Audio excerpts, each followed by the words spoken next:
Welcome back to MKE Gadgets. Please support my channel by subscribing. Thank you. So today's project is a saw caddy. This is my table saw. It's a saw stop. If you look up saw caddy or table saw caddy, you're going to get quite a few hits. Mine's going to be similar to most of them with a couple of unique features.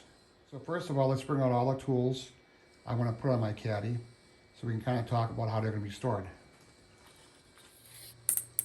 I have a 24-inch ruler, a 12-inch ruler, and this unique one is a center finding ruler. It's 24 inches, but it goes 12 either way. And right here where the hole is, that's the center. I don't necessarily use this on a table saw, but I don't want this to get bent or kinked, so we're gonna make a very safe place to store that. Like everybody else, I got push blocks. I like this one because it protects your fingers, and you can push down on your material and push it through the saw. Push stick that came with my table saw, yes, I use that. Tape measure, I have a love-hate relationship with tape measures on a table saw. At the end of the video, I'll show you why you should not use this on your table saw, but I just use it for checking material size. Carpenter pencil, any kind of writing instrument. And in a recent video, this is my push stick I made out of Lexan. So I want to store all of these items on my caddy, have them so I can grab them without looking. So right next to my table saw is my chop saw. And when I cut a long board, it kind of droops on that end. So one of the unique features I'm going to make in my caddy is it's going to hold up the wood on that end, so I don't get this. Most of the caddies I have seen, they ride back and forth on this channel. Mine is going to ride on these rails here, because in this channel, that's where I'm going to store my scales.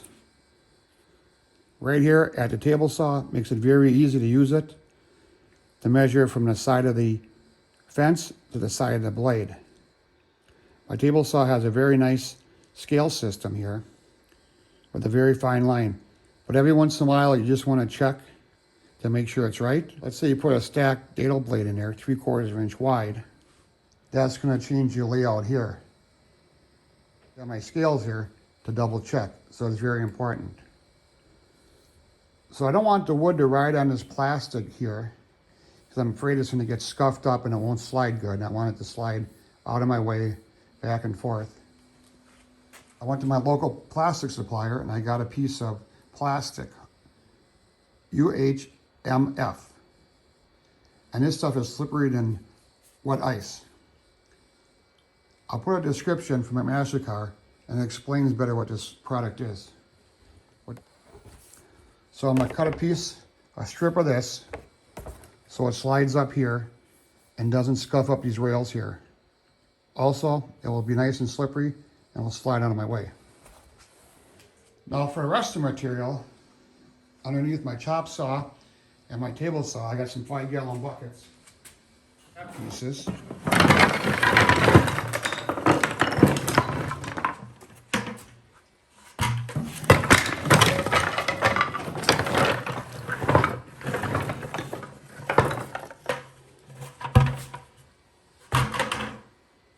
So off camera, I'm gonna pick through all my scrap pieces here, take what I don't want to the fire pit, and some of them we'll use for our project today.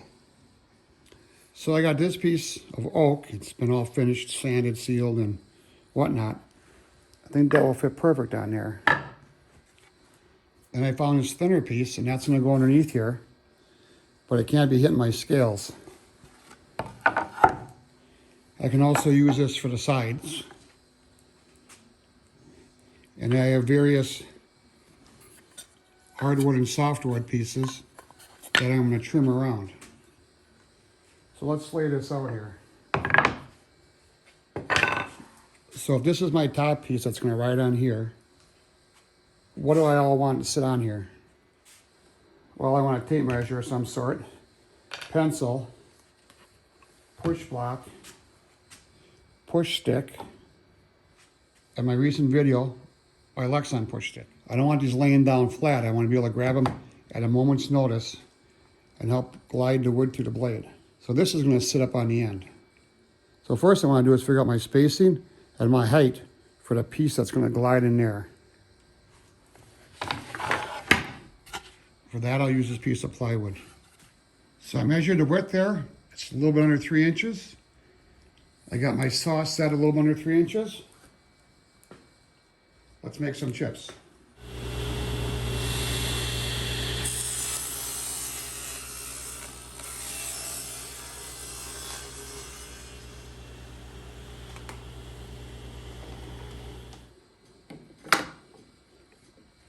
So that should fit in there real good. It's a little bit below the trim pieces here. So next I measured the width of that, and it's a little over 4 inches. Have the fence set at 4 inches, we'll cut this material. Now this is where I really like this push block, because you can push down on the material.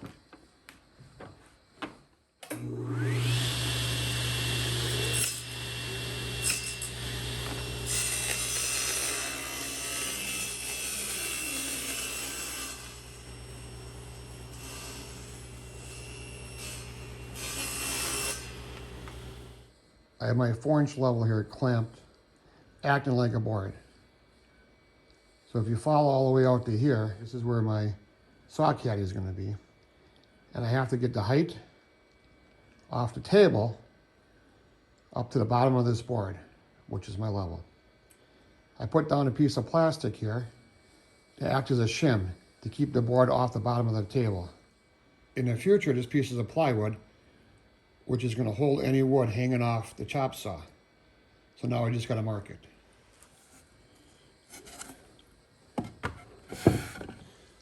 I'm pushing down on my plastic sheet here. I got my carpenter pencil. Everything's lined up here. That's my line. I'm going to cut in the saw.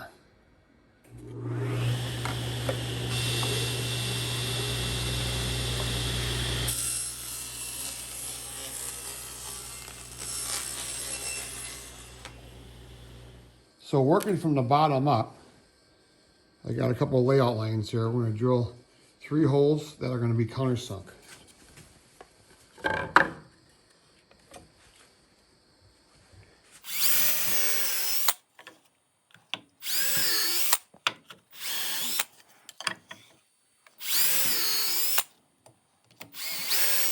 So I went over to the belt grinder.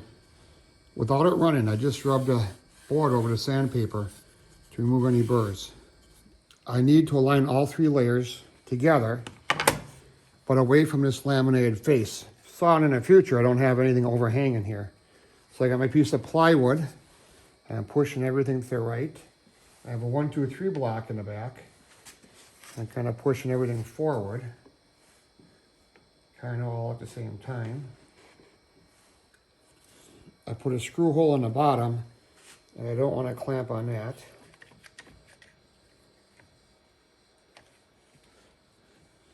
So I'm going to push everything forward and put an air clamp on here.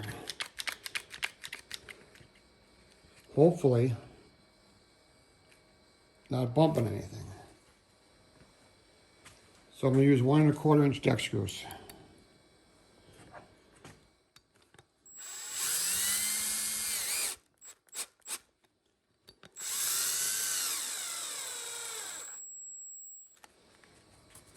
I want to make sure that these are countersunk, or they're going to snag on my rulers in there.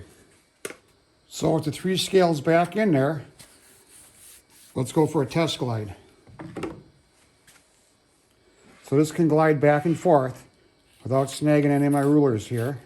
Well, I'll use my 1, 2, 3 block here to check if we're proud of this surface. And we're not.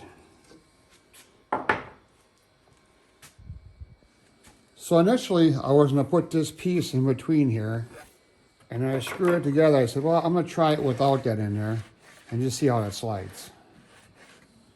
In a past video, I 3D printed this little caddy, and that holds my tape measure. So I'm going to screw that down here. I'm going to use a 1, 2, 3 block just to line it up and put a pilot drill.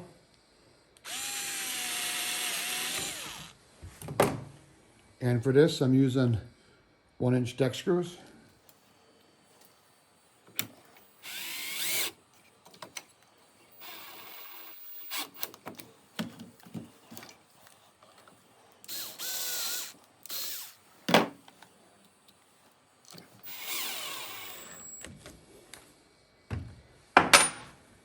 And now a tape measure will hang out right there.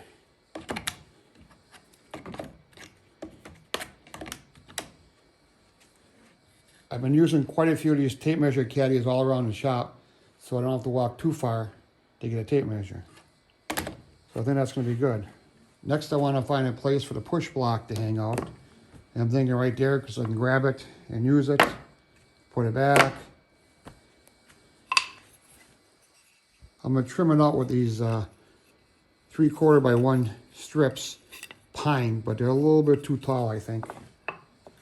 So let me off camera shorten these down, and then we'll install them in there, something like that.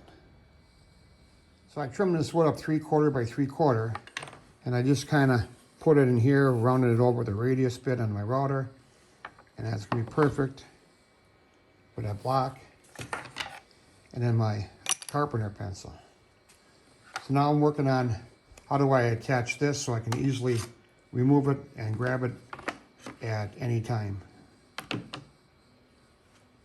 I took a pole from an old closet that was converted to wire shelving, and I sliced 2 pieces about a 1/2 inch thick.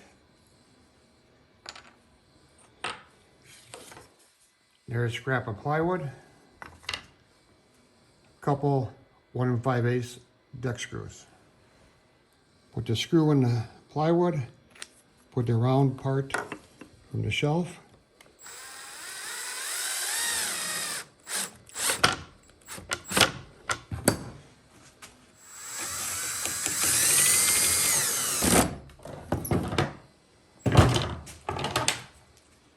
Let's try that. That's not too bad. I kind of like it like this though. Be kind of nice if it was tilted like that. I could put a little piece of wood down there, but we'll see how that goes. Next, we've got to make a little holder for this one. I think kind of the same thing here. Maybe all I got to do is get some longer deck screws and make a piece for here. Let's see what I got laying around. So I got a 1/2 inch piece of closet pole and like a 3/4 inch piece of closet pole. I got 2 of them. I'm going to reattach it using the same holes.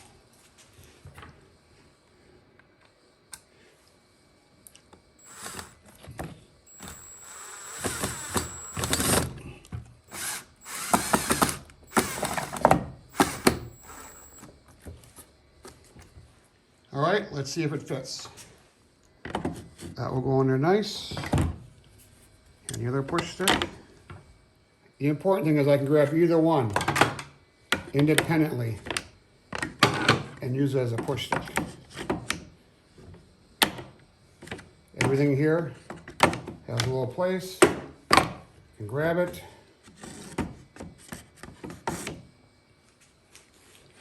The Caddy slides real nice. I can pull out my 24 inch, my 12 inch scale. This is really a great storage for scales. Keeps them flat, keeps them out of the way. And this slides above it. At the beginning of my video, I said I have a love-hate relationship with tape measures. And that's because there's hook on the end. They're always loose, and every tape measure I have is a little different. So if you want to use a tape measure and you want to come over here and double check your measurement, depending if that hook is moved or not, and you could be off. Don't use a tape measure for doing that.